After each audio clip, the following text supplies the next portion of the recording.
Hey guys, for 2015's first unboxing, we're beginning with Donkey Kong Country Free Dixie Kong's Double Trouble for the Super Nintendo.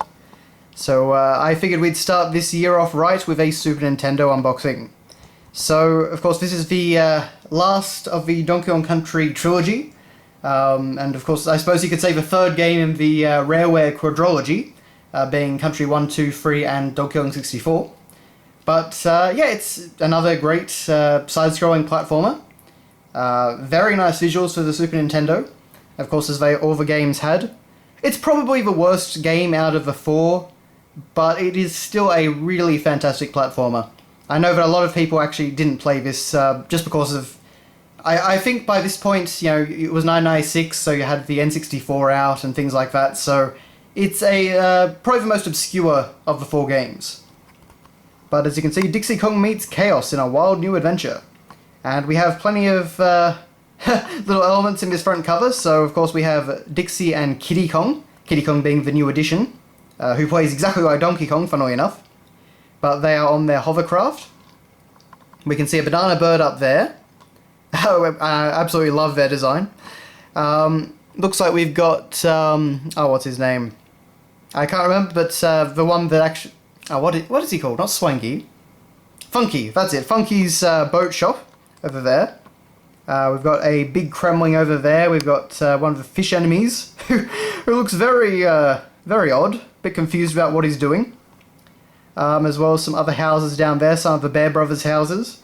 But it's just a really good render. We've got the Mountain K3 up there. And yeah, it's just a really detailed front cover, like they always were for Donkey Kong Country. And of course, this was only for Nintendo. I should, of course, point out, by the way, that this is the NTSC version. At least one of the PAL versions is actually a bright pink box, which is very odd, I think. Never been a huge fan of the bright pink Donkey Kong Country free box, but anyway. On the side, we have just the logo, and that's basically it, as you usually find. There. There. On the back, Monkey Mayhem lives on. So, Kiddy Kong is a portly primate toddler with incredible power and agility. He teams up with Dixie Kong to stop the ever-present army of Kremlings. So, the gameplay and HCM graphics just keep getting better in this visually stunning installment in one of the most popular video game series of all time.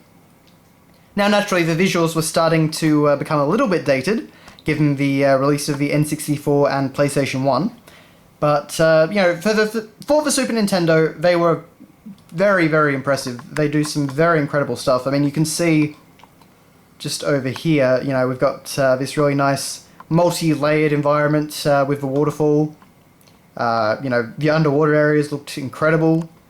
You know, we've got snowy areas, and there's just a bunch more detail in everything. And, of course, we actually get to the overworld, which is an overworld that you can more or less freely traverse. So that changed things up a bit more. But, of course, they're still advertising battery-backed memory saves for progress of your adventure, so that was still at least a little bit unusual. Or at least still a selling point, anyway. But that is the box. Now, we actually do get a few different things with this. So we'll start off with the Super Power Club poster. And as you can see, it's got a giant picture from the live-action Star Fox images that were taken. For promotion in Japan originally, I think there was a trailer where you saw these guys in their full outfits, so we've just got Fox and Falco on there. Of course, all the stuff about this Super Power Club. These strange black and white outlines, or black and white pictures that Club Nintendo was using at the time. Or rather, Nintendo Power was using at the time. But yeah, it's a cool poster. I've found a few games that come with them.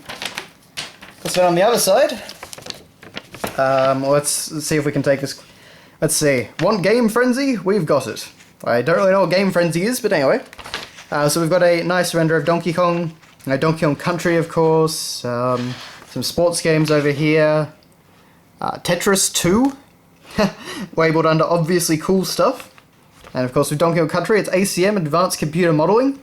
A little bit outdated by Donkey Kong Country 3. Of course, they were advertising brain-numbing power, which I guess is the Super Nintendo's equivalent to blast processing. Of course, Illusion of Gaia, Super Punch-Out, Feel the Pain. Of course, Tin Star, that is. For a moment I was thinking it was Wild Guns.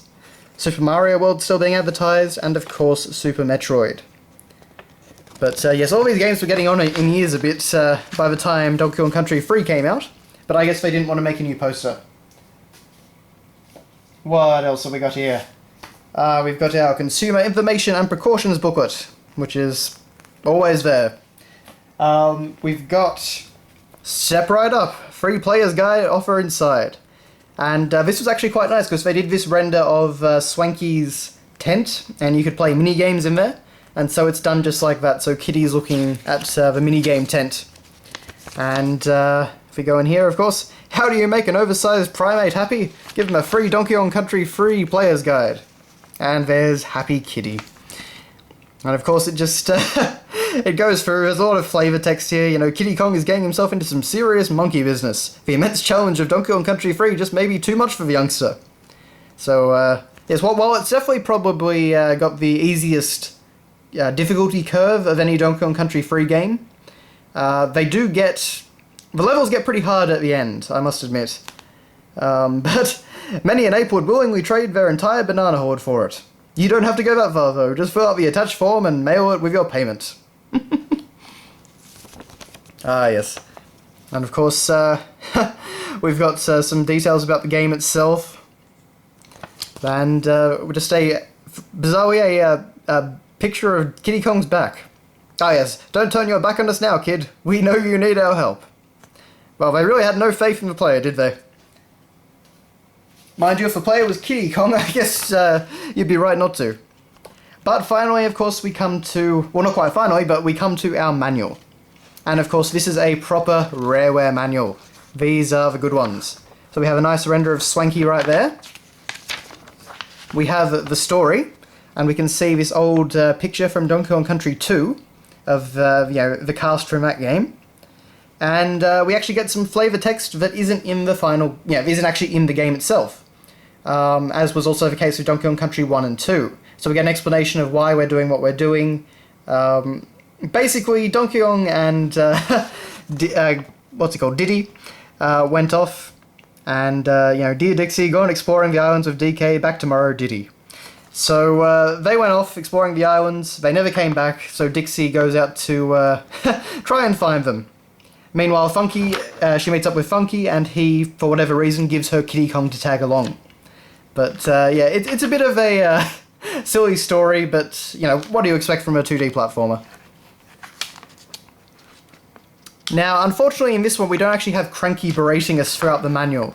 But we do get a lot of details about everything, banana counter, Kong letters, we get renders, bear coins, we go through the world map. What else do we have? Of course, controls. Then we have renders, so there's Dixie Kong, and who actually seems to have a bandana. I always actually wondered what that was in the game. But that little red bandana just there. But you get to see her in all her detail. It also gives the, talks about her advantages and things like that, and what she can do teaming up with Kitty Kong. Also get renders of all her different movements, and we get the same, of course, for Kitty Kong, who, as I said, is essentially just Donkey Kong again.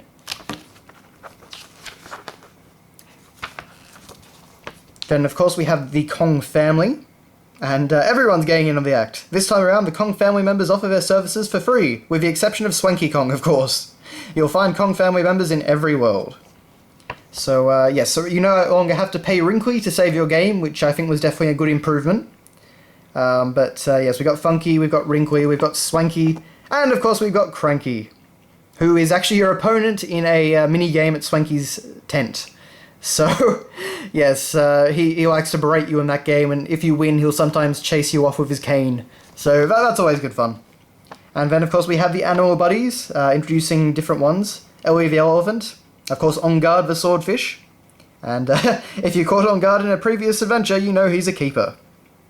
And yes, he is. He's very useful in this game, just like all the others. We've also got the return of Squawks the parrot, Squid of the spider, who is a blast from the past, and Parry the parallel bird, which is certainly not the catchiest name I could ever think of, but also not the most useful animal buddy either. So, anyway. Then we get to new features. So we have the Brothers Bear and all their different character renders there. So there are a new group of characters that feature fairly prominently. And as you can see, they've got a lot of personality in them. So they're quite funny. And we actually get a breakdown of every single character. So, you know, Bizarre, the shopkeeper of the island, has many goods for sale at a price. Blizzard is trying to scale K3. Bramble's the name, botany's the game. This bear just loves flowers. Stuff like that. Just all that fun flavor text. And of course we've also got banana birds which we can collect. Funky's rentals, so we can get boats. Hovercraft, motorboats, stuff like that. Treasures and items, DK coins, bear coins, bonus coins, extra life balloons, no animal signs, all the different things. All the different types of barrels in the game, of course. So, you know, they really did go through everything that you could really want to information on in this manual. So, yeah, and then, of course, they advertise the booklet. Not booklet, sorry, guidebook, is what I meant to say. And that's that. So probably not quite as good in some ways as the Donkey Kong Country 1 and 2 manuals, just because you lack Cranky constantly berating you about things. It doesn't quite have the same amount of character, but it's still a very thorough and interesting to read manual. That actually gives you a lot of good tips for the game, I must say. But then, of course, we have our cartridge, and we have our little plastic bag. Obviously, this is a copy of the game that has been looked after. It's very good condition. But yeah, there the game is. So it's just a reprint of the front cover. And of course, the title is written out in that turquoise that they seem to love using for whatever reason. It does seem to work pretty well though, it stands out well.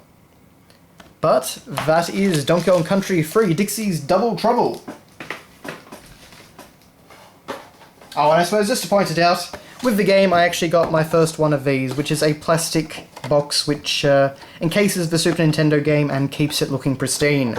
So I don't have any of these, but I must admit they are a very good idea, and they do work rather well. But yeah.